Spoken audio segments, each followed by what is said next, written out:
So sir has continuously guided me throughout my journey, and today I got my US visa approved. Cheers, man! Wow. So I wanted you to give your introduction, but पुरै बबाले this राम्रो भयो. यो high school तिमीले चितवनै पढ्यौ? High school Chitwan. Bachelor पनि चितवनै पढ्यौ. The idea of going abroad कहिलेदेखि थियो? हाई स्कुल पछि नै हुन्छ नि त धेरै जस्तो. मेरो चाहिँ खासमा +2 पछि नै थियो सँग चाहिँ. अनि तर अनफर्चुनेटली अब त्यतिखेर कोभिड यताउति भएर मैले जान पाइनँ. मेरो प्लानिङ चाहिँ अलवेज युएस नै थियो. युएसै थियो. US right. अनि ब्याचलरमा मैले अब कम्प्युटर सिस्टम्स इन्जिनियरिङ पढेपछि मेरो फर्दर मैले नेपालमा रिसर्च पनि गरेँ अलिअलि, तर नेपालको खासै चित्त नबुझेपछि अब युएस नै भनेर मैले डिसिजन लिएँ. अनि त्यसपछि तिम्रो ब्रिटिस डिग्री नै थियो होइन? How like helpful, how good is a degree? त्यो ब्रिटिस डिग्री नेपालमा लिँदाखेरि कस्तो क्वालिटी छ? तिम्रो आइटी पढ्नको लागि चाहिँ फाउन्डेसन कस्तो बनाइदिनु भएको छ कलेजले? अब यस्तो म पढेँ अरूको कलेजको म भन्न सक्दिनँ, बट मेरो कलेजको चाहिँ कस्तो थियो भन्दाखेरि कोर्स करिकुलम वाज असम. किनकि ब्रिटिस डिग्री हो, कोर्स करिकुलममा केही हुनै हुँदैन. तर त्यो पढाउने मान्छेहरू त यहीँ नैको त हो होइन. त्यो एउटा डेलिभरी हुन्छ नि जुन चाहियो नि कोर्समा, त्यो अलि थिएन. तर त्यो मात्रै भन्दैन, मैले त्यहाँको टिचर्सहरूलाई नराम्रो भन्नु त्यहाँ टेक्नोलोजी त्यहाँ छँदै छैन कि. मलाई एउटा यो पढ्नुको लागि एउटा ल्याब चाहियो खतरा खालको, त्यहाँ कम्प्युटरहरू चाहियो, त्यो छैन नेपालमा. त्यसपछि चाहिँ मैले रिसर्च गर्दाखेरि युएसएमा चाहिँ छ यो. त्यो मात्रै नभएर यो फिल्डमा एक्सपर्ट्स छ संसारभरि. त्यही द्याट इज वाइ चाहिँ मैले चाहिँ युएस चुज गरेँ. राइट. युएस फाइनलाइज गर्नु भन्दाखेरि अरू कन्ट्रीहरू पनि हेऱ्यो? राइट. अनि के थियो? ब्याचलर्स अफ आइटी थियो कि bachelors of computer systems engineering. मेरो चाहिँ अनर्स डिग्री हो. पुरै भन्नु पर्दाखेरि चाहिँ मेरो ब्याचलर्स अफ अनर्स.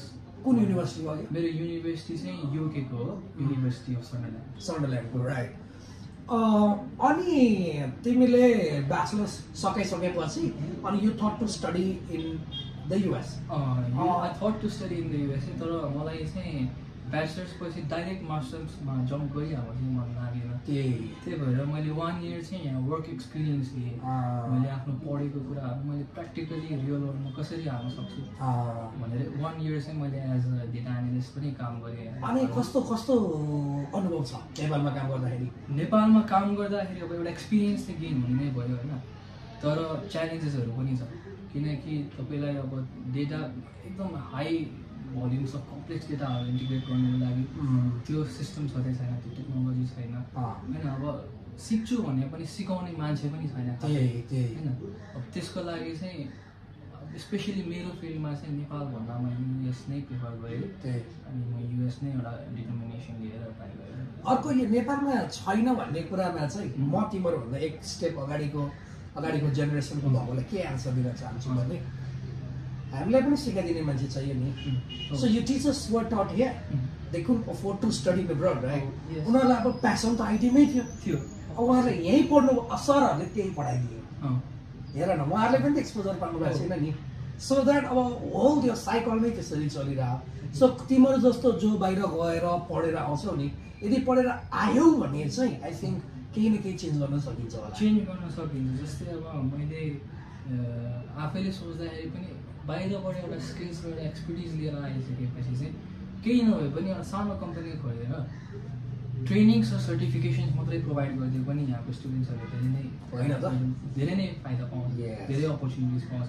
त्यो सँगसँगै अब आफूसँग स्किल्स भएपछि आफ्नो कम्पनीले त्यो मात्रै नभएर अरू धेरै सर्भिसहरू प्रोभाइड गर्नु सक्ने भयो, अपर्च्युनिटिज जेनेरेट हुने भयो. तिम्रो प्लान के छ? Are you thinking to return? त्यो चाहिँ के भन्नु, अनेस्ट म फर्किदिनु है. गाह्रै छ नि, उतै सकेसम्म उतै बस्छ. गुड लक भाउ, बस मिलिहाल्छ. अझ फर्केको रेकर्डै के छ, रेकर्डै त्यही छैन. राइट. सो अब रियालिटी त यही नै हो नि. अब म फर्किन्छु भनेर इन्टरभ्यूको जस्तो कुराहरू मात्र भएन होइन. Now, let's get back to when we started our journey. It's been quite a while, right? I think 6-7 months. Actually, मैले खासमा त ज्यान इन्टेकको लागि गर्नुभएछ नि. तर अनफर्चुनेटली डेट्स अभाइलेबल भएन. अनि मार्च 24 को डेट पाएको थिएँ मैले. त्यसपछि इन्टेक डिफर भयो मेमा थियो अनि मलाई मेरो 24 मार्चको पनि क्यान्सल भयो मलाई एकदम स्ट्रेसमा थिएँ मैले मेभन्दा अगाडि डेट पाउँछु कि पाउँदैन भन्ने थियो तर फर्चुनेटली मैले मार्च 27 मै पाइहालेँ कति बजे पाइसक्नु दिउँसो मैले 4:11 मा 4:11 PM right so to everybody who are watching us now तिमीहरु कहिलेकाहीँ तनावमा बस्छौ कि डेटै पाउँदैन क्या भनेर राज्य पनि गएको थियो त्यहाँ टेक्निकल इस्यु भएर त्यो दिन पाइएन फर्केर आएर चितवन गएको बाबु चितवन गएको थियो 4 बजे पाएछ त्यही दिन भोलिपल्ट बिहानै लाइक हिजो आएर आज you traveled all the way from Chitwan अनि we had a brief meeting 5 बजेतिर 5:30 तिर अनि यो आउँदै थियो भनेर we're here प्रकाश अपडेट गरेको रहेछ अनि त्यसपछि आज त भिजा ल्याएछ हल्का पछाडि जाउँ न हाउ डिड यु नो अब तिम्रो साथीले अहिले कसले रेकमेन्ड गरिदिएको हो लेखेट कसरी थाहा भएको लेखेट चाहिँ मलाई एउटा साथीले नै हो रेकमेन्ड गरेको चाहिँ अनि त्यसपछि यहाँ आएर मैले सरसँग कुरा गर्दाखेरि सरको काउन्सिलिङ सरको स्ट्राटेजिज टिप्सहरू चाहिँ मलाई अरू ठाउँमा पनि रिसर्च नगरेको होइन गरेको बट यहाँको चाहिँ मलाई काउन्सिलिङ अलिक बेटर लाग्यो होइन किनकि सबै कन्सल्टेन्सीहरूले अब राम्रै नै सोच्नुहुन्छ लागि तर एउटा मान्छेमा एउटा स्ट्राटेजी र एउटा टिप्सले चाहिँ अलिकति फरक पार्छ त्यो चाहिँ मैले that's a vision so how you deal with thing भन्ने कुरा तिम्रो के छ भिजन त्यसले गर्छ ओके अनि यो त धेरै नै लामो समय अगाडिको कुरा हो अराउन्ड अक्टोबरतिर सुरुमा होइन त्यसपछि अब रिसेन्ट हाम्रो भिजा इन्टरभ्यू प्रिपरेसनमा जाउँ कति अगाडि आइस् म यहाँ आएको त तपाईँसँग सुरुमा मैले क्लास लिएको भने फेब्रुअरी 25 26 है त्यो बेला हामीले हल्का प्लान गऱ्यौँ how many days did you come धेरै दिन म त 1 विक पनि आएन होइन तर we had in share the idea यसो गर्ने भनेर यस्तो हुन्छ अब सरले एउटा स्ट्राटेजी दिने हो एउटा टिप दिने हो तर त्यो फलो चाहिँ आफूले गर्नु पर्यो राम्रो मैले त्यही मात्रै नै गरेको यस अब यहाँ आएर घोकेर के हुँदैन टिप लिने एउटा स्ट्राटेजी बनाउने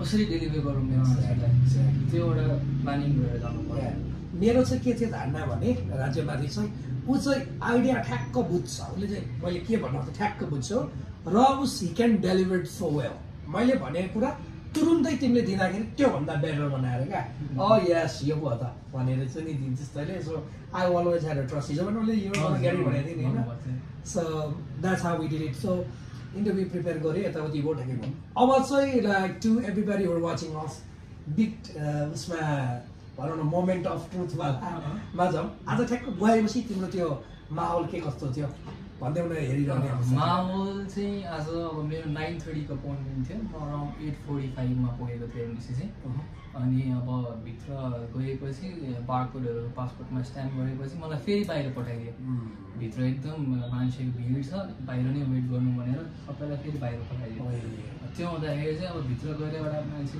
प्रिपेयर गरेर बसेको फेरि बाहिर आउनु पर्दा चाहिँ अलिकति मलाई नर्भसनेस चाहिँ थियो तर अब फेरि अलिकति नर्भस भएर फम्बल हुनुभन्दा बरु विदिन 10-15 मिनट्स चाहिँ म एकदम कन्फिडेन्ट नै भएर बस्छु भनेर एउटा प्लानिङ गरेँ र मैले देखेको अनुसार अब त्यो बुथबाट आएकै थिएन भिजा भन्न त मिल्दैन बट मैले देखेको अनुसार चाहिँ काउन्टर नम्बर 10 बाट चाहिँ एकदमै कम थियो र अब आई वाज प्रेइङ कि म त्यो काउन्टरमा चाहिँ नपरौँ है I was praying literally praying त्यो काउन्टरमा चाहिँ म पर्दै नपरौँ लकिली म त्यसमा परिनँ काउन्टर नम्बर 7 मा परेको थिएँ म अराउन्ड 9:30 को अपोइन्टमेन्ट थियो मेरो तर मेरो इन्टरभ्यू चाहिँ अराउन्ड 11:15 11:20 भइसक्यो अनि त्यस्तो प्याक लास्टै नै प्याक अनि मलाई धेरै क्वेसन्स चाहिँ सोध्नु भएन मलाई मेजरको बारेमा सोध्नु भयो मेरो वर्क एक्सपिरियन्स अनि मैले यस्तो गरेको थिएँ भन्दाखेरि चाहिँ मलाई एउटा क्रस क्वेसन चाहिँ के आइदियो भन्दाखेरि त्यसै मैले भन्दाखेरि चाहिँ मैले च्याटबट्सहरू जेनेरेट गरेँ त दिस इज द त्यो क्रुसल पार्ट है साथीहरू उसलाई चाहिँ च्याटबट र के भन्ने मैले चाहिँ वर्क एक्सपिरियन्सको कुरामा चाहिँ मैले पाइथन प्रोग्रामिङहरू सिकेको थिएँ डेटाबेसहरू सिकेको थिएँ र मैले च्याटबट्सहरू जेनेरेट गर्ने एउटा प्रोजेक्ट गरेको थिएँ भन्दाखेरि कसरी गरिस् अहिले यो भन्दाखेरि मैले मेरो सिनियर डेभलपरको मेन्टरसिपमा पाइथन एसक्यूएल डेटाबेसहरू युज गरेर बनाएको च्याटबट्स भनेर र यसमा मलाई क्रस क्वेसन के आइदियो भन्दाखेरि चाहिँ च्याटबट्स र आर्टिफिसियल इन्टेलिजेन्स स्क्रिन छ कि छैन भनेर अब थ्याङ्कफुल्ली मैले त्यो अलिअलि रिसर्च गरेको थिएँ म फुल्ली कन्फिडेन्ट भएर चाहिँ मैले यहाँ आन्सर दिनु तर फम्बल नभइकन मलाई जति चाहिँ आउँदैन त्यो मैले भनेँ त्यसपछिको क्वेसन चाहिँ बेसिक क्वेसन नै थियो मलाई विज स्पोन्सर भनेर क्वेसन थियो त्यसमा म एकदम फ्लुएन्ट भएर आन्सर दिएँ कति पनि अलराइट ल कङ्ग्रेचुलेसन्स थ्याङ्क यू एकचोटि फेरि ल अब चाहिँ अलमोस्ट हामी एन्डतिर आयौँ अब चाहिँ टु एभ्रिबडी सबै जसले हेरिरहनु भएको छ उनीहरूलाई चाहिँ तिम्रो लेकेडमा आएपछिको अनुभव कस्तो रह्यो थ्रु आउट द जर्नी आज भिजा पाउन्जेलसम्मको के कस्तो छ एउटा आफ्नो अनुभव सेयर गरिदिनु न त लेक हेड चाहिँ मैले भन्नुपर्दा चाहिँ वान अफ द बेस्ट नै छ किनकि म चितवनको मान्छे आफ्नो home town which is already a develop city त्यो छोडेर म यहाँ काठमाडौँ आउनुको one and only reason is lake head because यहाँ हुनुभएको जति पनि नट ओन्ली पेसो सर बट आउटसाइड स्टाफ हाम्रो Prakash sir Saurabh sir everybody एकदम कोअर्डिनेटिङ एकदम हेल्पफुल र एउटा स्ट्राटेजाइज कसरी गर्नुपर्छ र प्लानिङ कसरी गर्नुपर्छ ग्रिन स्लिप पाउनुको लागि this is the best place ल thank you so much thank you ल